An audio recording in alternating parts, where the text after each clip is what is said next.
Okay, next we're on to Japan. Now Japan has been through its own version of the Middle Ages. Remember the feudal system we talked about with the emperor who was basically a figurehead, shogun, daimyos, who are lesser lords like vassals, agriculture, bushido, versus the European version of chivalry.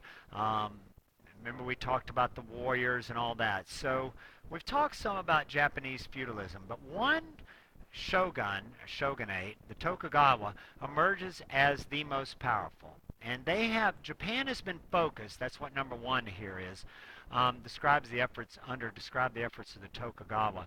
They have focused on internal conquest. In other words, their goal has been to unite this archipelago, these four main islands in here that we call Japan, um, to unite these islands and create one nation.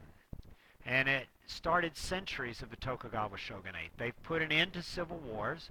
They've moved the capital to Tokyo, and all the lesser lords, daimyos, have pledged their allegiance to the shogun. So we're pretty united, finally.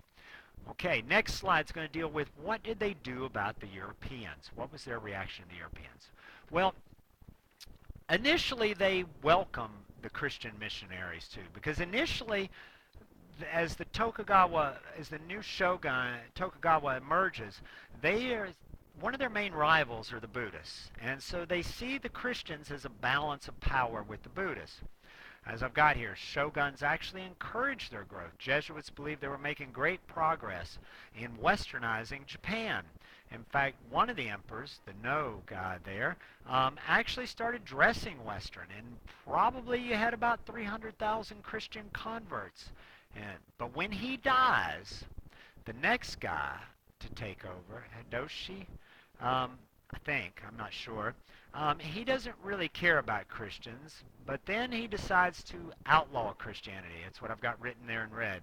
He decides to outlaw Christianity because at this point the Buddhists are no longer that powerful, but now the main group who's threatening the shogunate's power are the Christians. There's real concern that Christian converts don't obey orders. Many of them, Jesuits, are Catholic, and they swear their first allegiance to God and the Pope. And the shogunates, the rulers, want them loyal to the Japanese government. So they decide to outlaw and persecute Christians. They're also, they are worried that with all these um, missionaries in there that soon enough the Europeans will intervene militarily. In other words, they watched what went on in the Philippines and they said, the Spanish government said, well, we need to send in our army because you guys are mistreating the Christian missionaries and we need to protect them. So we need to get involved. So they don't want that. They do not want to follow the way of the Philippines. So they ban everything European. Self-imposed isolation. What are some examples of this? Traders are confined to a few cities, and then eventually Teshima and the Nagasaki Bay, and only the Dutch are allowed in. Now we can probably guess why it's only the Dutch. Remember, the Spanish and Portuguese want to convert everybody, want to make everybody Christian.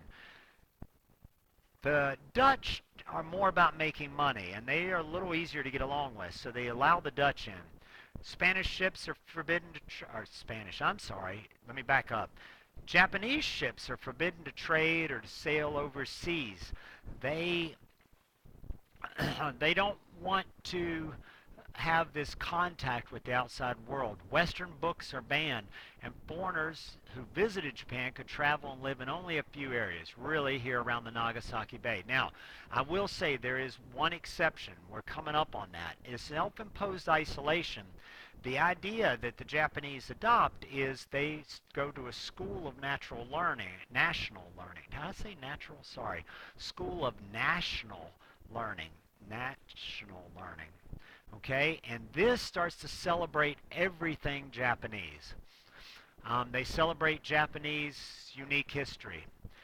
Indigenous culture became more important than anything else.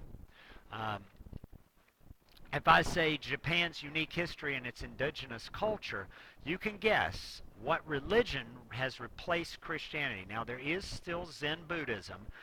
Buddhism's a foreign religion, but Zen Buddhism is a uniquely Japanese version of Buddhism.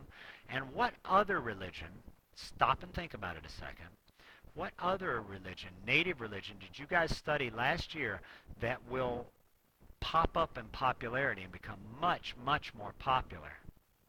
Remember, it was the one with uh, the the kami, the gods, the nature gods. Do you guys remember that religion?